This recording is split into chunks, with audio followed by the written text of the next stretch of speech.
सुप्रभात सभी विद्यार्थियों को। इंग्लिश मीडियम जो हिंदी मीडियम वाले जो बच्चे हैं बायोलॉजी के, ठीक है, उनके लिए आज का जो टॉपिक है वो है कोशिका झिल्ली। हम अब कोशिकाओं के बारे में पढ़ेंगे, विस्तृत अध्ययन जो करना है हमें। इससे पूर्व हमने जो कोशिका है उसके बारे में हम पहले कम्प्लीटली पढ़ चुके हैं, ठीक है।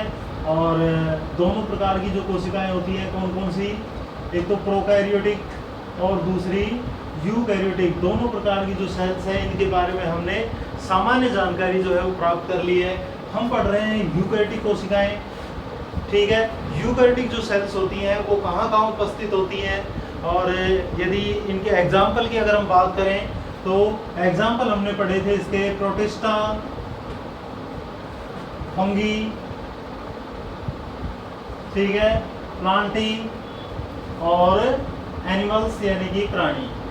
ये सभी जो होते हैं वो यूकैरियोटिक जो सेल्स होती हैं उनके एग्जाम्पल होते हैं। ये एग्जाम्पल किस तरह से होते हैं, प्रोकैरियोटिक और यूकैरियोटिक सभी जीवों को प्रोकैरियोटिक और यूकैरियोटिक सेल्स में किस प्रकार से विभक्त किया जाता है, इसके बारे में मैं थोड़ा सा आपको बताना चाहूँगा, ठीक है। आज का जो अपना टॉपिक है उससे रिलेटेड ही है, ये आपकी सामान्य जानकारी के लिए, ताकि आप इस चीज़ को अच्छी तरह से समझ सकें।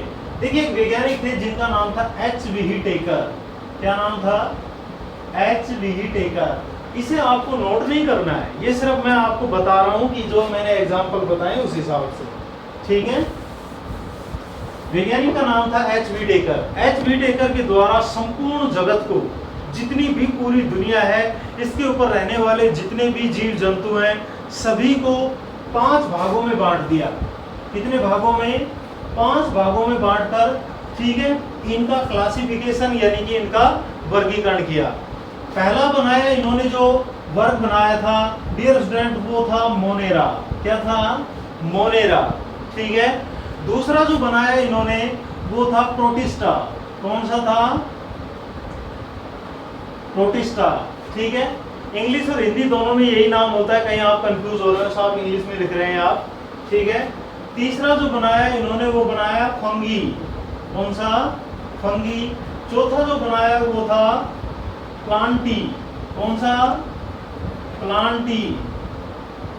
और पांचवा जो वर्ग बनाया वो था एनिमल्स यानी कि एनिमेलिया, ठीक है। यानी कि पूरी धरती में जितने भी जीव जंतु पाए जाते हैं उन सभी को उन्होंने कितने भागों में बांट दिया? 5 भागों में बांट दिया। इसे हम पंच जगत अवधारणा के नाम से जानते हैं। क्या नाम दिया गया इसका? पंच जगत अवधारणा, ठीक है। ये किसके द्वारा दी गई थी? H.V. टेकर के द्वारा दी गई थी पंच जगत अवधारणा। और इन्होंने समस्त जीवों को 5 भागों में बांटा, मोनेरा, प्रोटिस्टा, फंगी, प्लांटी और एनिमेलिया, ठीक है। अब हम कोशिकाओं के आधार पर अगर इनका विभेदन करना चाहें कि कोशिकाएं किसमें कौन सी किस प्रकार की पाई जाती हैं, तो मोनेरा जो होते हैं उनमें जो कोशिका पाई जाती है वो होती है प्रोकैरियोटिक। ध्यान रखना, क्या होती है? प्रोकैरियोटिक। समझ गए? मोनेरा के अंतर्गत कौन सी होती है? प्रोकैरियोटिक। और बाकी जितने भी ये 4 हैं, ठीक है, इन चारों में कौन सी कोशिका पाई जाती है? यूकैरियोटिक। कौन सी कोशिका? ठीक है। तो ये जीव यूकैरियोटिक होते हैं और ये मोनेरा जो होते हैं वो प्रोकैरियोटिक जीव होते हैं। ये ध्यान रखने की बात है आपके, ठीक है। तो अगर आपसे कोई पूछ ले कि यूकैरियोटिक का एग्जाम्पल बताइए, तो यूकैरियोटिक में आप इन वर्गों के नाम भी लिख सकते हैं कि समस्त प्रोटिस्ट यूकैरियोटिक होते हैं, जितनी भी फंगस होती हैं वो यूकैरियोटिक होती हैं, कॉकेन जिन्हें कहा जाता है, प्लांटी यानी कि पेड़ पौधे यूकैरियोटिक होते हैं, और एनिमल्स जो प्राणी होते हैं वो भी यूकैरियोटिक होते हैं। और अगर मोनेरा की बात करें तो वो कैसे होते हैं? प्रोकैरियोटिक होते हैं। तो प्रोकैरियोटिक का एग्जाम्पल क्या हो गया? मोनेरा, जिसके अंतर्गत क्या आते हैं? बैक्टीरिया आते हैं, माइकोप्लाज्मा आती है, नीले हरे शैवाल आते हैं, ठीक है, नील हरित शैवाल, ब्लू ग्रीन एल्गे जिन्हें बोला जाता है। ओके, तो ये आई होप आपको ये क्लियर हो गया होगा। अब हम बात करते हैं आज के टॉपिक की। हम पढ़ रहे हैं यूकैरियोटिक कोशिकाएं। यूकैरियोटिक कोशिकाओं की सामान्य जानकारी हम कल के वीडियो में पढ़ चुके थे कि यूकैरियोटिक कोशिका क्या होती है, उसके अंदर किस तरह से इसका तुलनात्मक अध्ययन जो होता है वो प्रोकैरियोटिक के साथ होता है। अब हम पढ़ते हैं यूकैरियोटिक जो कोशिकाएं हैं इनके कोशिकांगों के बारे में, ठीक है। तो जो टॉपिक है वो आप क्या डालेंगे कि कोशिकीय अंगक डाल लें। क्या डालेंगे? कोशिकीय अंगक। ये जितने भी अंगक होते हैं किसमें पाए जाते हैं? एक यूकैरियोटिक जो सेल्स होती है उसके अंदर पाए जाते हैं, जिनकी व्याख्या हम पहले भी चित्र के अनुसार भी बता चुके हैं आपको। साथ ही साथ हम आपको उनके वैसे भी नाम बता चुके हैं। तो कोशिकीय अंगक या फिर ऑर्गेनेल्स जो होते हैं, ऑर्गेनेल्स, ठीक है, इनके बारे में आज से हम शुरू करेंगे। हर रोज एक कंप्लीट करेंगे।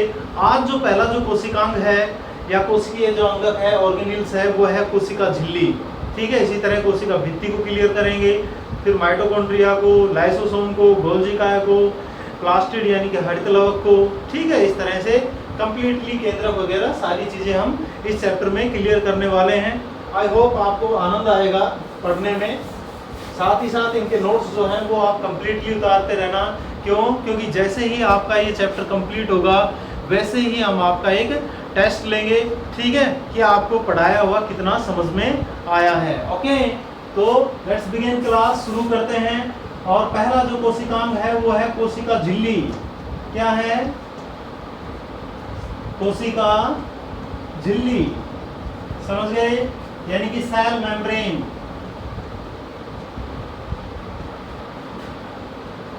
Right, cell membrane. तो सबसे पहले डेफिनेशन कि कोशिका झिल्ली किसे कहते हैं, कोशिका झिल्ली की परिभाषा क्या होती है, तो बताइए कोशिका झिल्ली की परिभाषा क्या होगी?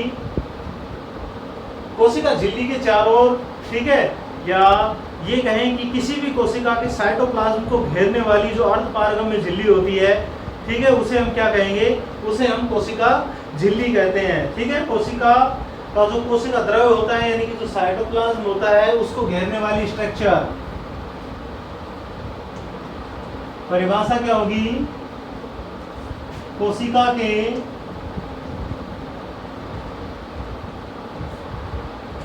कोशिका द्रव्य को, ठीक है,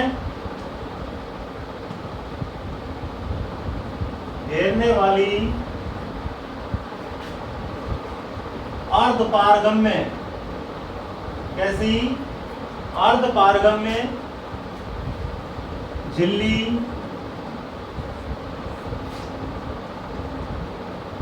कोशिका झिल्ली कहलाती है। राइट, कोशिका झिल्ली कहलाती है। समझ गए? कोशिका के कोशिका द्रव्य को घेरने वाली जो सेमी परमिएबल जो मेम्ब्रेन होती है या अर्धपारगम्य जो झिल्ली होती है डियर स्टूडेंट, वो क्या कहलाती है? वो कोशिका झिल्ली कहलाती है। ये है परिभाषा इसकी। फिर से डायग्राम के द्वारा बना देते हैं। ये कोशिका झिल्ली होती है और भीतर भरा हुआ होता है कोशिका द्रव्य। इसके बाद होता है केंद्रक।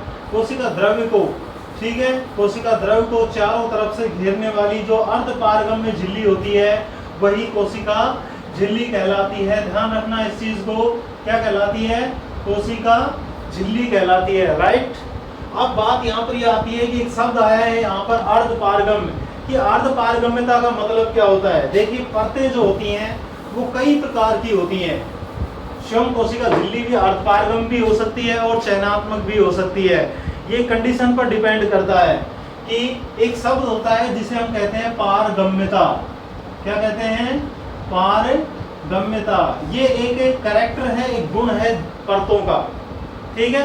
इस कैरेक्टर और पारगम्यता वाले गुण के आधार पर जो परतें यानी कि जो झिल्लियां होती हैं वो कई प्रकार की हो जाती हैं। जैसे पारगम्य हो सकती हैं, कैसी हो सकती हैं? पारगम्य।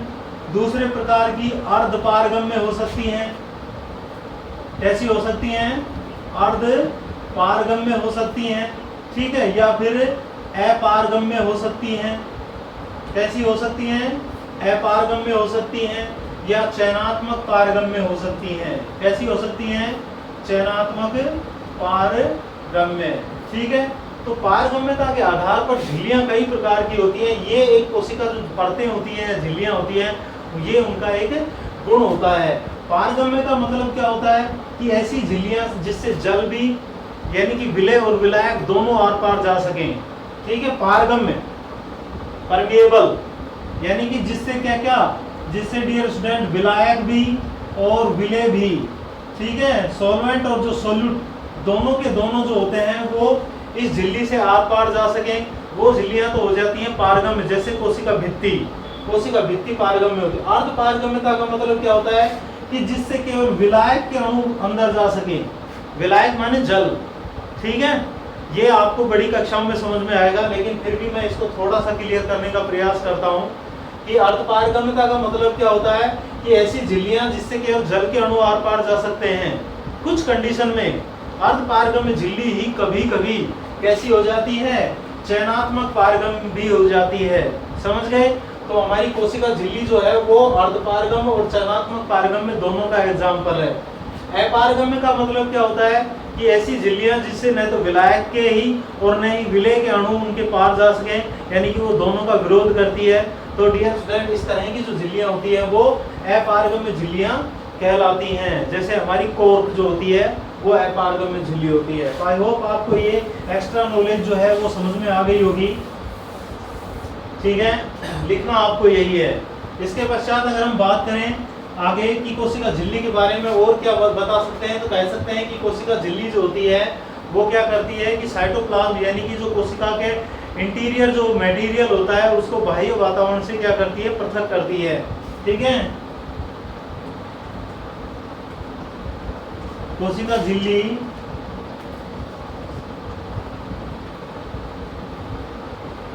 कोशिका के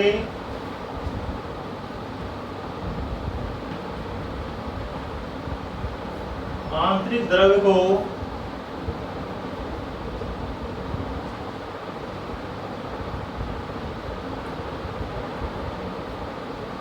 बाह्य वातावरण से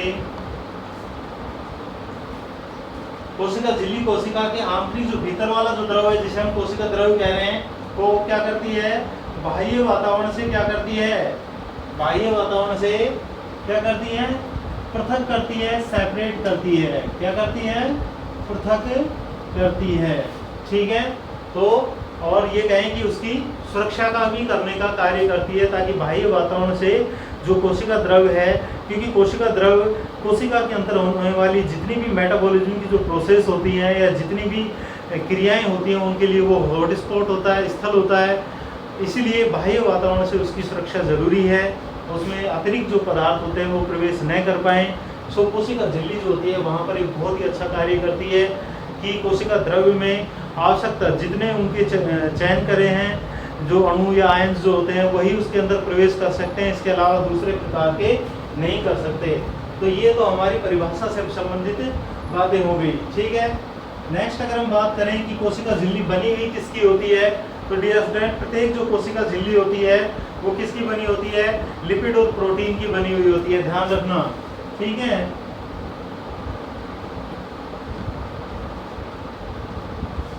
कोशिका झिल्ली लिपिड व प्रोटीन की बनी होती है। ध्यान रखना इस लाइन को, इंपॉर्टेंट है। किस किस की बनी होती है, कोशिका झिल्ली लिपिड व प्रोटीन की बनी होती है। लिपिड मीन्स वसा कह सकते हैं। ठीक है, लिपिड व प्रोटीन की बनी हुई होती है, ये आपको याद रखनी है। इसमें प्रमुख जो लिपिड होता है वो फास्फोलिपिड होता है। आगे लिख सकते हैं, इसमें प्रमुख लिपिड कौन सा होता है, फास्फोलिपिड होता है।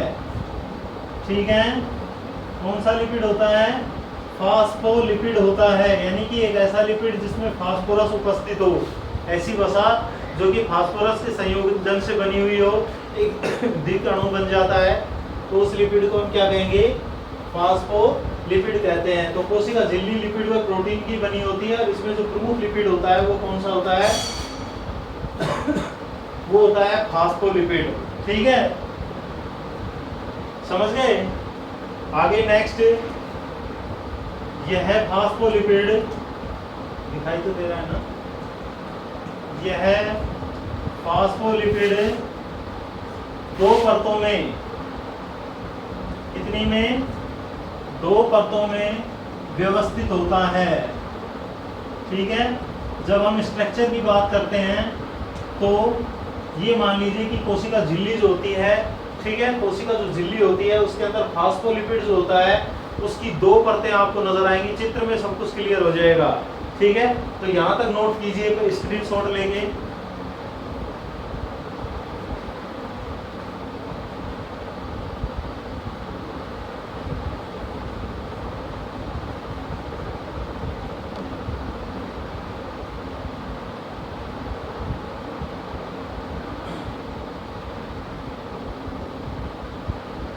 हो गया?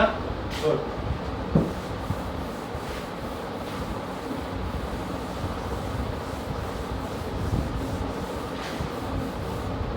आगे की स्ट्रक्चर को समझने के लिए मैं फिर से आपको एक चीज और बता देता हूं। वो क्या है कि लिपिड्स जो होती हैं उनके दो सिरे होते हैं। ठीक है, मान लीजिए कि ये लिपिड है और इसके दो सिरे आपको नजर आ रहे हैं। एक सिरा, ये वाला जो सिरा होता है इसे हम क्या कहते हैं? ध्रुवीय सिरा। ठीक है, या जल विरागी सिरा कह सकते हैं। और ये होता है अध्रुवीय सिरा। ठीक है, ये कैसा होता है? अध्रुवीय सिरा, या इसे हम जल रागी सिरा भी कह सकते हैं। कैसा कह सकते हैं? जल रागी सिरा, जो कि जल में, ठीक है, डूबा हुआ होता है। ये ध्यान रखना, समझ गए? प्रत्येक जो लिपिड होती है, ये मान लीजिए कि क्या है, एक लिपिड अणु है जो हमारे सामने है।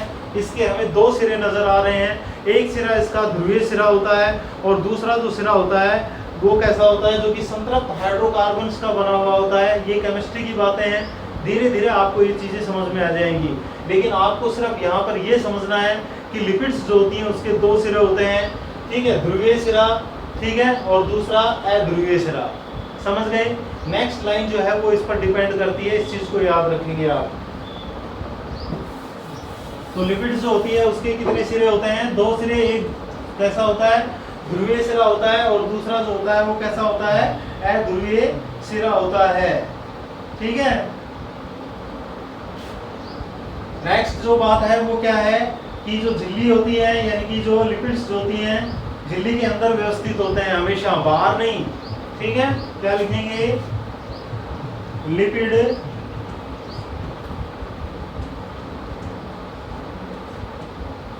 झिल्ली के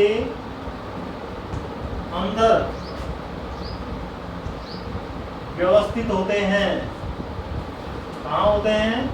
झिल्ली के अंदर व्यवस्थित होते हैं, भीतर उसके। ठीक है, जिनका ध्रुवीय सिरा बाहर की ओर, ये लाइन इंपॉर्टेंट है, जिनका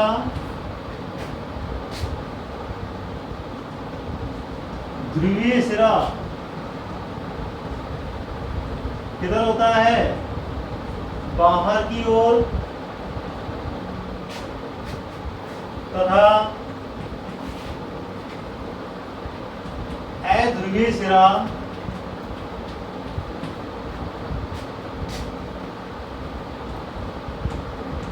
अंदर की ओर होता है। समझ गए? अगर हम कोशिका झिल्ली की स्ट्रक्चर की जब हम बात करते हैं, उसकी संरचना की जब हम बात करते हैं, तो उसके अंदर जो लिपिड्स होती है वो झिल्ली के अंदर स्थित रहती है, जिसके दो सिरे होते हैं। एक सिरा जो बाहर की ओर होता है वो तो ध्रुवीय सिरा होता है, और जो अंदर की ओर होता है वो अध्रुवीय सिरा कहलाता है। तो ध्रुवीय सिरा बाहर की ओर तथा अध्रुवीय सिरा अंदर की ओर होता है। ये चीज आप जरूर याद रखेंगे। ठीक है, किधर होता है? अंदर की ओर होता है। याद रखना इस लाइन को, बहुत अच्छी लाइन है ये। ठीक है, इसके अतिरिक्त फास्फोलिपिड झिल्ली में, इसी में आगे नोट कर सकते हैं, इसके अतिरिक्त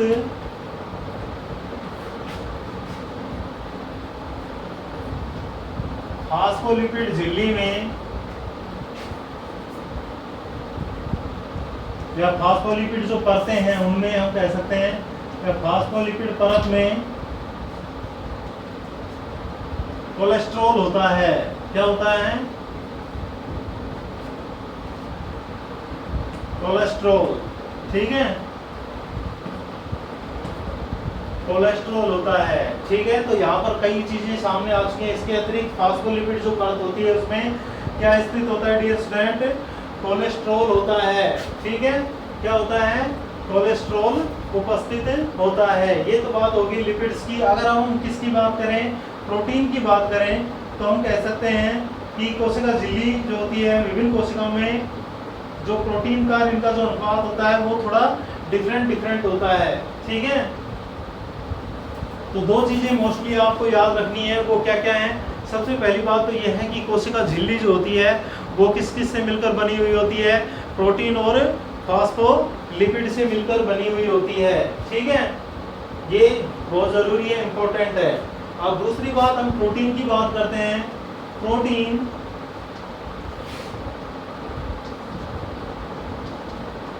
फॉस्फोलिपिड परतों के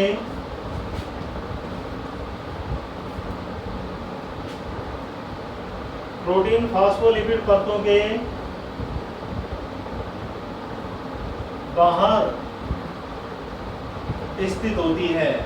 ठीक है, अंदर और बाहर दोनों तरफ हो सकती है। अलग अलग वैज्ञानिकों ने जो अलग अलग मॉडल दिए थे उसके अनुसार प्रोटीन फॉस्फोलिपिड परतों के बाहर स्थित होती है। ठीक है,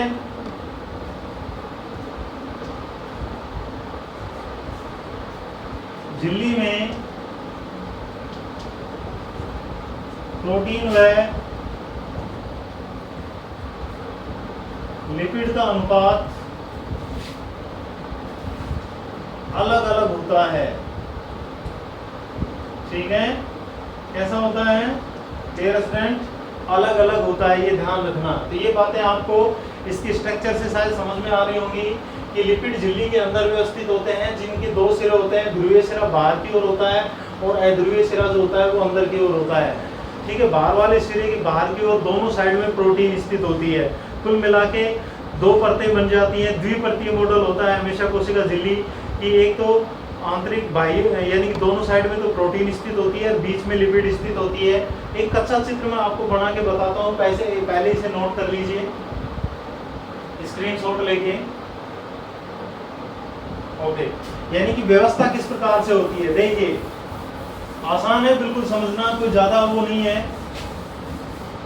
मान लीजिए कि ये क्या है, ये क्या नजर आ रही है आपको, लिपिड्स नजर आ रही हैं। क्या नजर आ रही हैं, लिपिड्स हैं। और इसी तरह से लिपिड्स की दो परतें होती हैं, एक नीचे की ओर भी होती है इस प्रकार से। ठीक है, ये भी क्या होती हैं डियर स्टूडेंट, ये भी लिपिड्स होती हैं। तो ये तो लिपिड हो गई। ठीक है, और भी बना सकते हैं। ठीक है ना,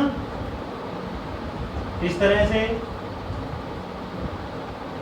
ये तो लिपिड है। और इस लिपिड के सिरे जो होते हैं इनके ऊपर क्या स्थित होती है डियर स्टूडेंट, इनके सिरों पर प्रोटीन उपस्थित होती है दोनों तरफ, इस प्रकार से। समझ गए।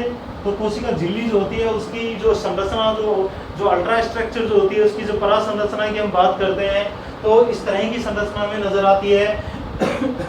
बीच का ये जो पार्ट नजर आ रहा है ये क्या है डियर स्टूडेंट, ये है लिपिड। और ऊपर जो आपको नजर आ रही है ये क्या है, ऊपर जो आपको ये परत नजर आ रही है ये क्या है, प्रोटीन परत है। ठीक है, इस प्रकार से हम कह सकते हैं कि एक जो कोशिका झिल्ली होती है वो लिपिड और प्रोटीन दोनों से मिलकर बनी हुई होती है। इसमें मध्य जो परत होती है वो लिपिड्स की होती है, दोनों तरफ जो उसके होती हैं वो क्या, किसकी, प्रोटीन की परतें होती हैं। ठीक है, इस तरह की स्ट्रक्चर होती है किसकी, कोशिका झिल्ली की। अब हम बात करते हैं कोशिका झिल्ली से की स्ट्रक्चर से संबंधित है सिंगर और निकोलसन के मॉडल की, जिन्होंने तरल मोज़ेक मॉडल को दिया था, उसकी बात करते हैं हम। ओके,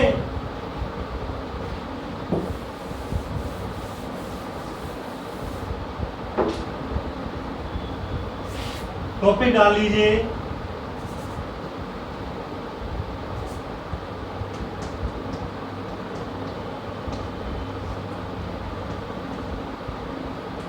कोशिका झिल्ली का तरल मोज़ेक मॉडल।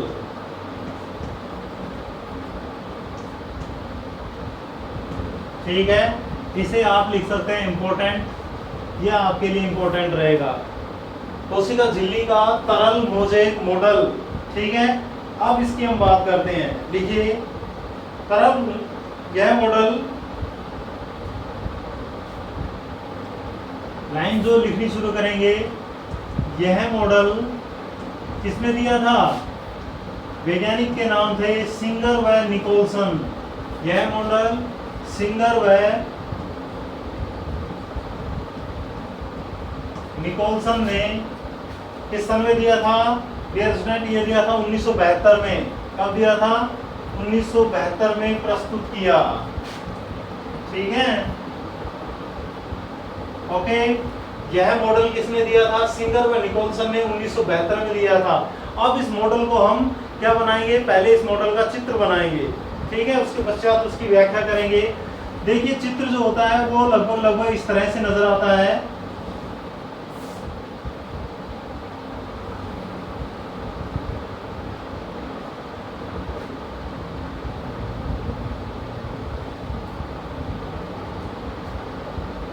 थोड़ा सा 5-4 मिनट का टाइम लगेगा, कोई बात नहीं है, लेकिन फिर भी आपको ये ठीक है बनाना तो है ही।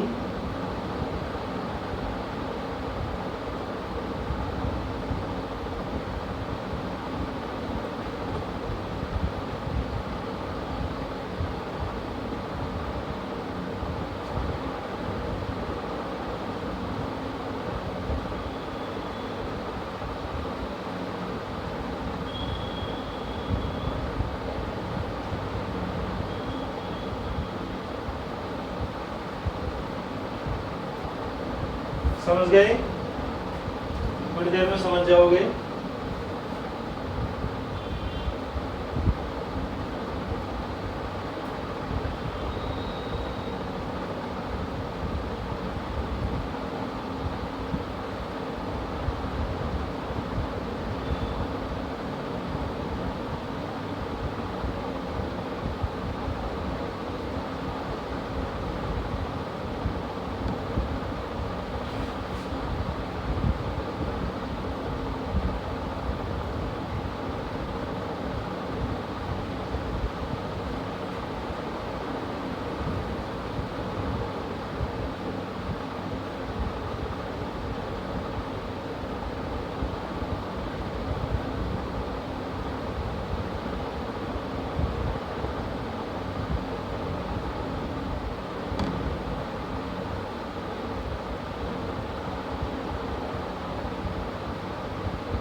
ठीक है, समझ रहे हो?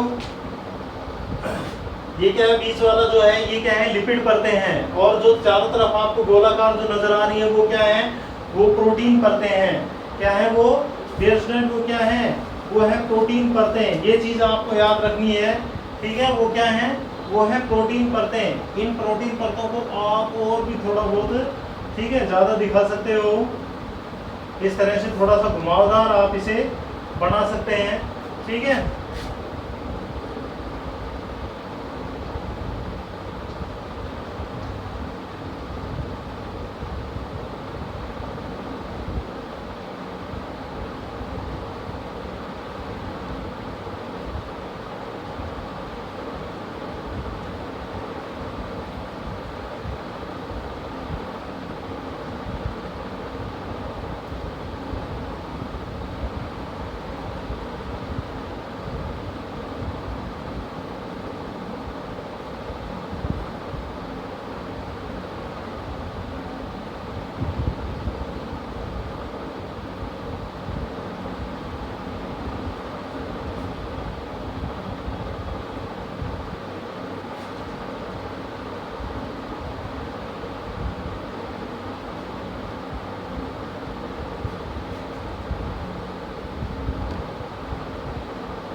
ओके, सो इस तरह का जो चित्र होता है वो किसका होता है? हमारी कोशिका झिल्ली का होता है। ये ऊपर वाली जो परतें आपको नजर आ रही हैं प्रोटीन होती हैं, ठीक है? और ये आंतरिक और बाह्य दो प्रकार की प्रोटीन इसके अंदर पाई जाती हैं। कुछ प्रोटीन ऐसी होती हैं जो इसके अंदर बीचों बीच पूरे उसके अंदर धसी हुई होती हैं, ठीक है? सिंगर निकोलसन का मॉडल जो है वो कुछ इस प्रकार का ही है, जैसा मैं आपको बना के बता रहा हूँ इस तरह का।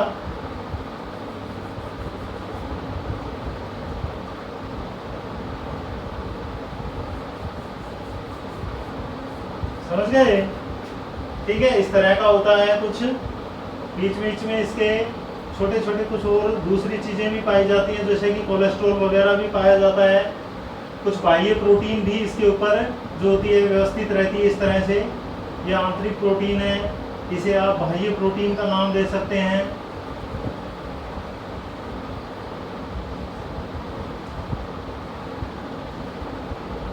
इस तरह की जो स्ट्रक्चर होती है वो किसकी होती है?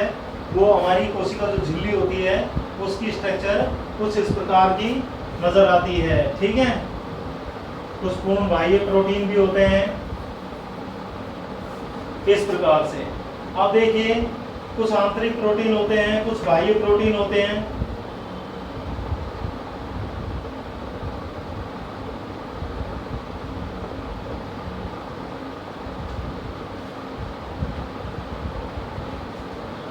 ओके, अब देखो इसको, अगर हम चित्रों की बात करें तो डियर स्टूडेंट, ये प्रोटीन परत है। ये क्या है? ये प्रोटीन परत है। ठीक है, और ये वाली क्या है? ये लिपिड परत है। ठीक है, नीचे वाली भी प्रोटीन हो गई। ये पूर्ण आंतरिक प्रोटीन होता है। कैसा प्रोटीन है? पूर्ण, कुछ प्रोटीन पूरी उसके अंदर धसे हुए होते हैं, पूर्ण आंतरिक प्रोटीन। ठीक है, ये जो होते हैं ये कोलेस्ट्रॉल होते हैं। क्या होते हैं? कोलेस्ट्रॉल होते हैं। ठीक है, अब जो लिपिड जो परत होती है उसके दो सिरे होते हैं। जो प्रोटीन परत की ओर होता है, ये ध्यान रखने की योग की बात है कि जो प्रोटीन की ओर होता है वो जल रागी शीर्ष होता है, हाइड्रोफिलिक हेड होता है वो। ये ऊपर वाला जो सिरा है, अभी बताया था मैंने, ये कैसा होता है? ये जल रागी शीर्ष होता है। ठीक है, जल रागी शीर्ष होता है जो प्रोटीन की ओर होता है। और ये पीछे वाला जो होता है ये जल विरागी पुच्छ होता है। क्या होता है? जल विरागी पुच्छ होता है। ये ध्यान रखने की योग्य बात है। ये सिंगर और निकोलसन के द्वारा दिया गया था। कोशिका झिल्ली का एक मॉडल है जो कि आपको नजर आ रहा है। दो परतें हैं, एक लिपिड की परत है जो कि दोहरी होती है, अपने आप में डबल होती है। ठीक है, दोनों तरफ इसके प्रोटीन उपस्थित होती है। ये भी प्रोटीन है, ये भी प्रोटीन है। कुछ प्रोटीन अर्ध रूप से धसे हुए होते हैं, कुछ पूर्ण रूप से धसे हुए होते हैं, कुछ बाह्य सतह पर स्थित प्रोटीन होते हैं। ठीक है, और इन प्रोटीनों से जो है वो शुगर यानी कि जो शर्करा होती है वो भी अक्सर इनसे क्या रहती है, कुछ मात्रा में शर्करा जो होती है वो भी इनसे जुड़ी हुई होती है।